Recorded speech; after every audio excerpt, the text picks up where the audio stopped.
All right, welcome to week 3. So first, some housekeeping. If you have not yet submitted any assignments, please submit something because the census date is either tomorrow or Wednesday. I didn't write it down, but I have it written down and it's in the syllabus. If you don't have something in by then, you'll be dropped automatically.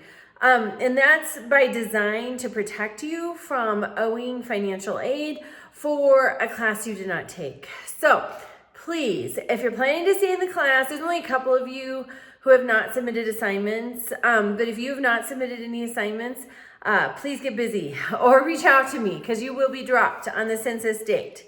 All right, that's step 1. Now, week 3. So this week you're reading chapter 2 of the OpenStax text.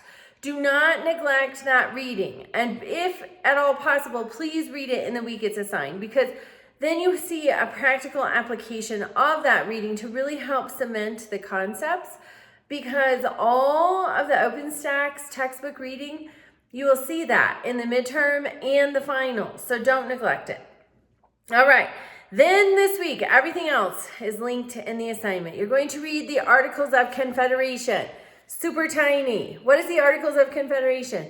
It formally creates the United States of America. It was our first governing law after we declared our independence from Britain in 1776. 2026 is the 250th anniversary of that.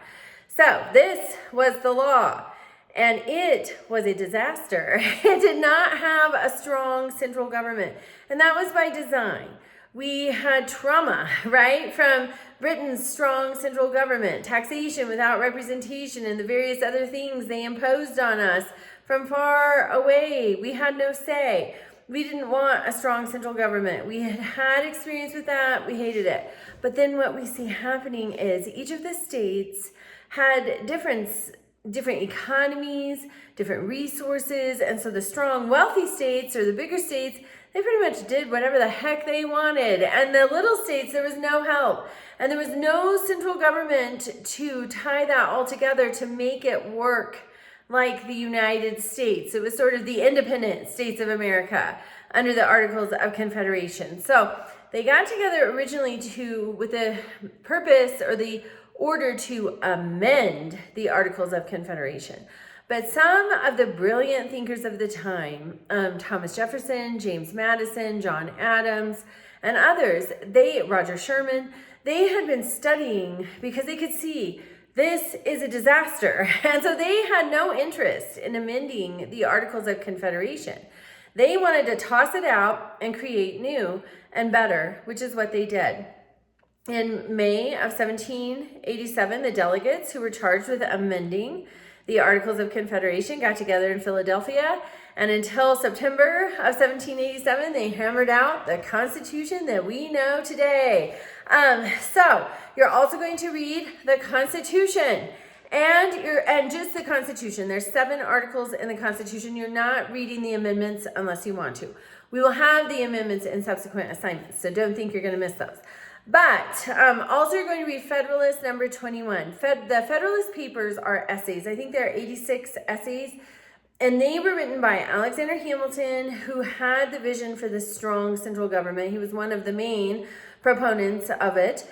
And James Madison, who is the father of the Constitution, and John Jay, who was our first Supreme Court justice. And what does the Supreme Court do? It interprets the Constitution, right? So these were men who knew the ins and outs of the Constitution, and they wrote these essays and they published them anonymously throughout the independent states to seek ratification, because we had to have 9 states ratify the Constitution so that it could become the new governing law of the land.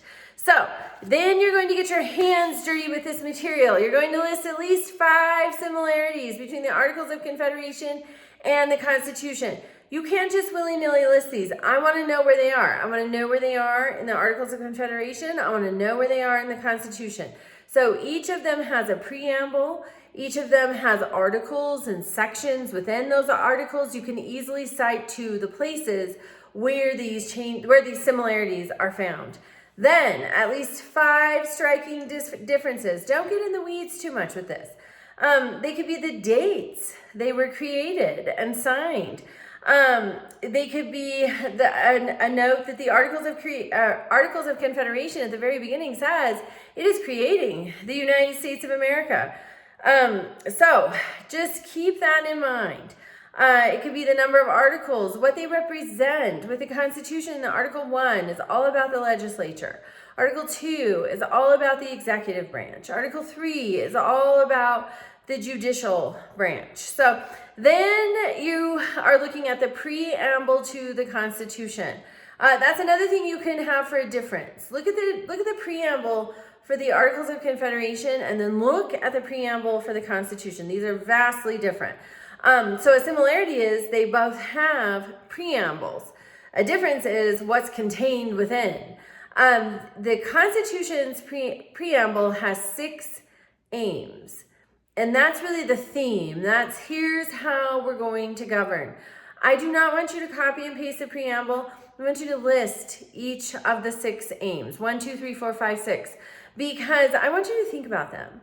And as you think about them, I want you to think about the news you're consuming, what you're learning about your government, because you need to constantly evaluate, is the government acting like it was designed? And you answer that. Does the Constitution fit with governance today? That's part of this assignment. And then you're looking at Federalist 21. So just one of the Federalist papers. It's linked. And you're going to note 5 of the deficiencies within the Articles of Confederation that Alexander Hamilton, who is the author of Federalist 21, points out.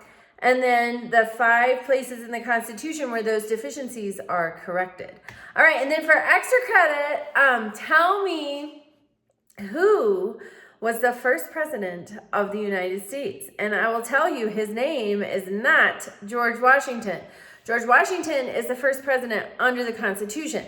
But as we know, the Articles of Confederation created the United States of America. And even though it was a super weak office, there was a president. All right, so look it up. Tell me his name. That's extra credit. Okay, have a great week and reach out with any questions. If you have a question before the census date, please text me. My cell phone number is in the syllabus, and so just reach out and let me know, just so I'm sure I don't miss it. Because once I post the videos, I probably won't check messages and emails again until I come in to do the census work. So please keep that in mind. All right, have a great week.